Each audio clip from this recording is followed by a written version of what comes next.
Okay, can you see that? Yes, we can, yeah. And can you hear me okay? Yes, yeah. I had some problems earlier, but I think we're all okay now. Okay, well, thanks for having me, and especially in such esteemed company. So I'm really pleased to be here.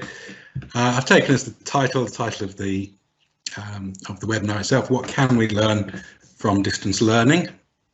I should just introduce myself. For those that don't know, I'm a distance learning technologist here at the University of Kent. I work a lot with FutureLearn on our MOOCs and on our online degrees, and I'm part of the e-learning team with Phil and Steve and Dan and the others. So the question is, what can we learn from distance learning? And taking a fairly literal reading of that, the first answer I came up with was pretty much anything.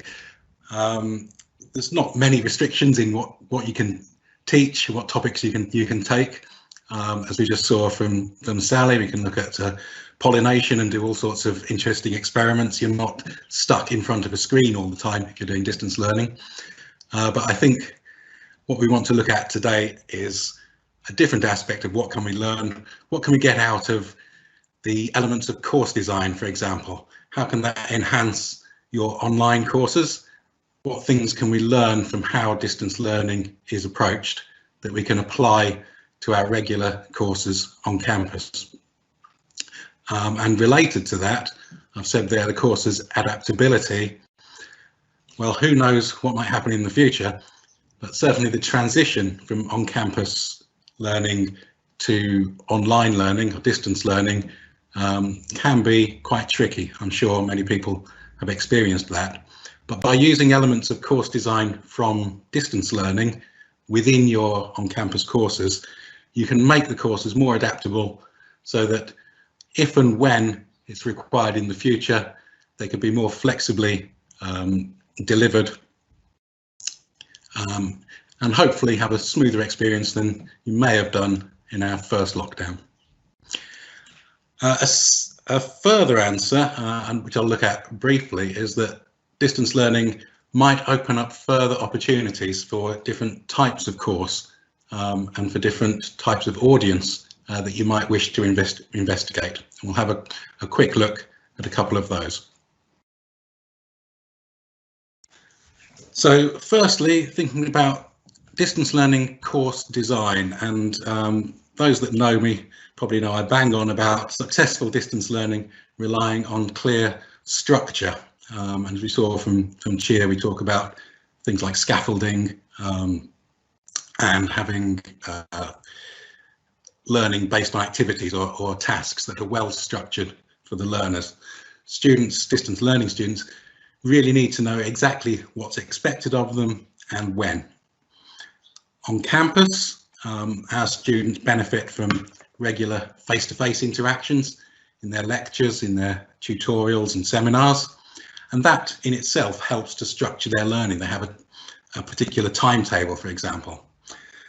But in addition to that, generally, if something is good practice for distance learning, it will also benefit on-campus learners too.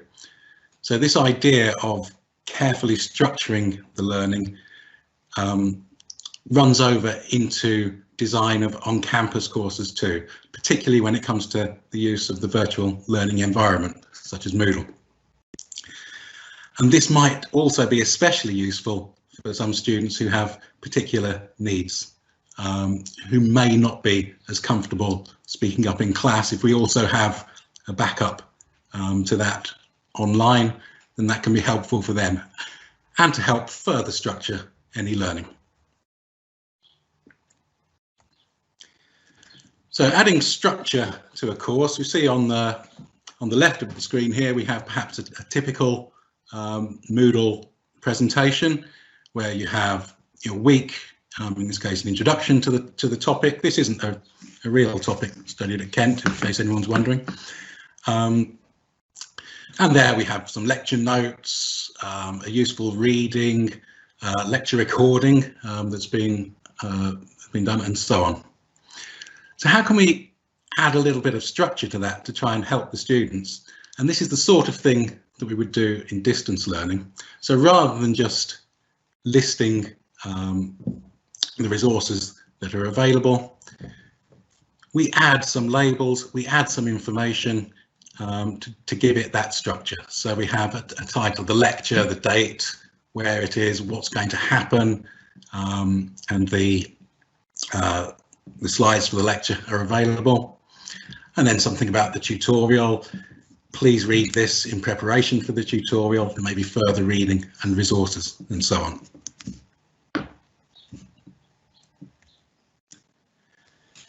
Now, if and when we then need to adapt that to a more flexible approach, we already have a structure in place that we can easily then adapt so that it's ready for a more flexible or for a distance approach.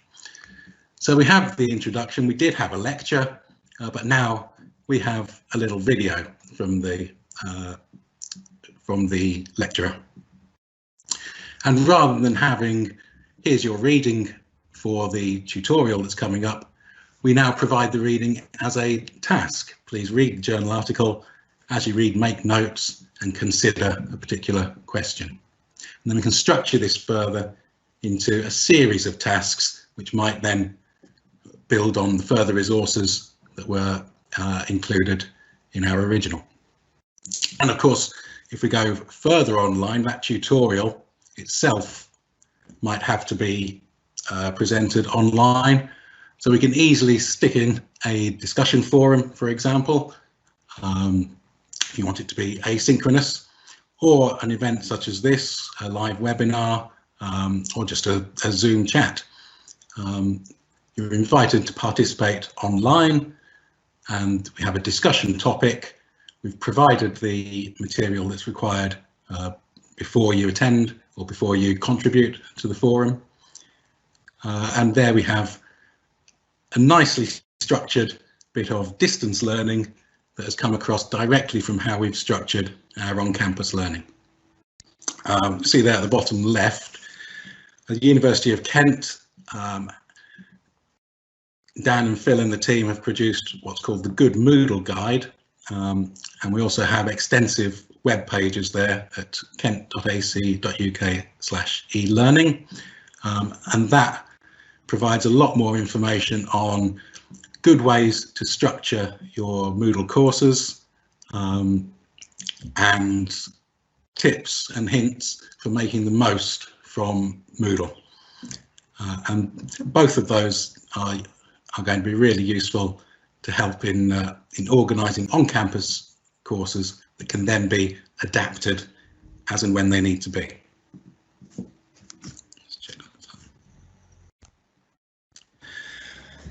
I said, as well as learning from how things are designed within distance learning, we can also learn from distance learning that there are different sorts of things we can do.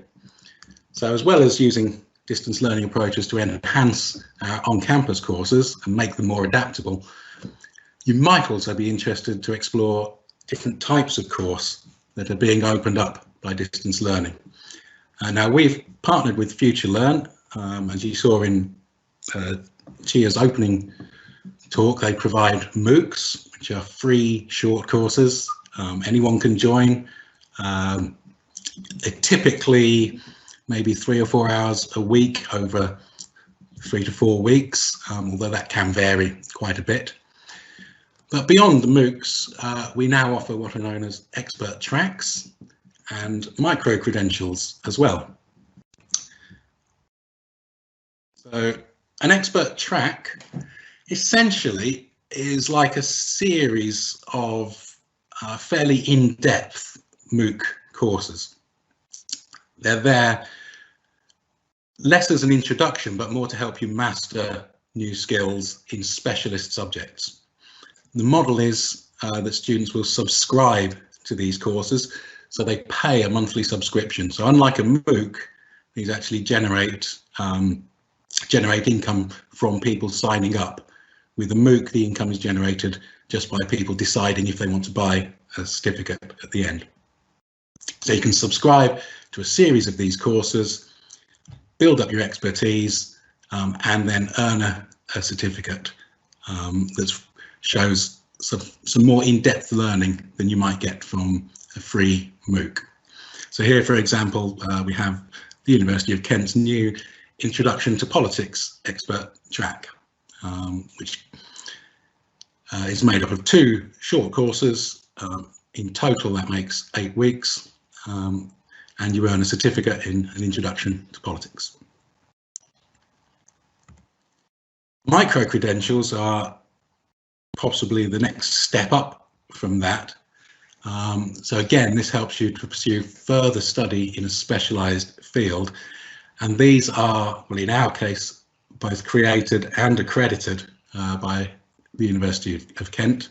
And these are professional credentials. You actually do earn academic credential for following these. So they're paid for courses that lead to academic credit. And we have one just started in critical international migration law. This is 3 courses, but 3 in-depth courses spanning 12 weeks.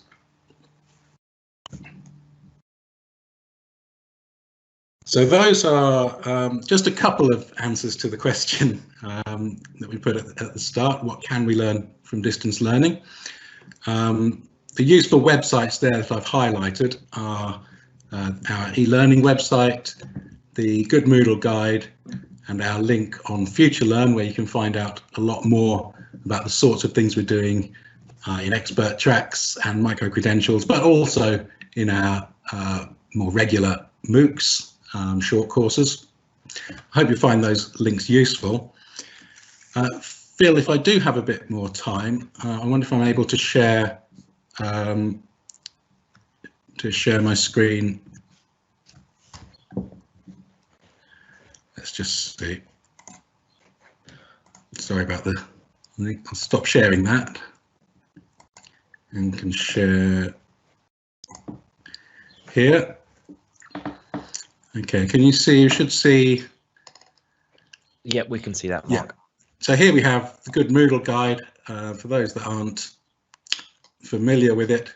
And here it shows you good ways to structure your on-campus learning in Moodle. Talks about assessment and how to present resources. So that's a really helpful guide. Our online courses at the University of Kent on FutureLearn. So we have the new expert tracks, new micro-credentials that are being offered, but also our regular MOOCs as well. And from these MOOCs, we can, for example, just as an example of how we can easily transition from on-campus to online, we have here a little short course in modern French. And this has been made directly from an on-campus module, replacing what would have been a lecture with a short video in each week, and then resources. There's a handout providing further information, the lecture slides, and some discussion topics. And if and when this was to go live, we would then have the discussion forum for that discussion to take place. Mark, I'm so sorry. That's okay. I'm going to have to stop you there because we've run. That's okay. This was additional in case we had time. So okay. Happy to stop there. We do have a few questions that have come in, so Sure. I'll ask the one that's got the most likes, and then if you could have a look in the Q&A afterwards, that would be brilliant. Yeah. So one question from Anonymous is, do you indicate what activities are essential and what are desirable, and also the typical time commitments? And this is when MOOCs state 3 hours per week, people find that if they actually spend more time hours, they engage in discussions and read the articles. Yeah, that's very. It's certainly true of the MOOCs. The time that we suggest, so say it's 3 hours a week, is we're careful to make sure that that is an accurate indication of the time that you need to spend. But we do very often find people get into things in a lot more depth, and it's possible to spend a lot more time on those than you normally would. In a MOOC, though, people are there for free. They're using their own spare time. It's really up to them how much time they use. So I don't particularly find it too problematic. It's only problematic if people are having to spend extra time rather than wanting to spend extra time. As for on-campus courses, yes, we do indicate the suggested time that you should spend on things. We prefer not to have essential and optional tasks, if you want to put it that way. If a task is given, it is there for a reason, and therefore it's essential. So if something is only optional, then it's very, very clearly marked as being, this is something if you want to take it further, if this is something you want to do in more depth, perhaps in preparation for a chosen dissertation topic, for example. But generally speaking, we prefer to make things clear.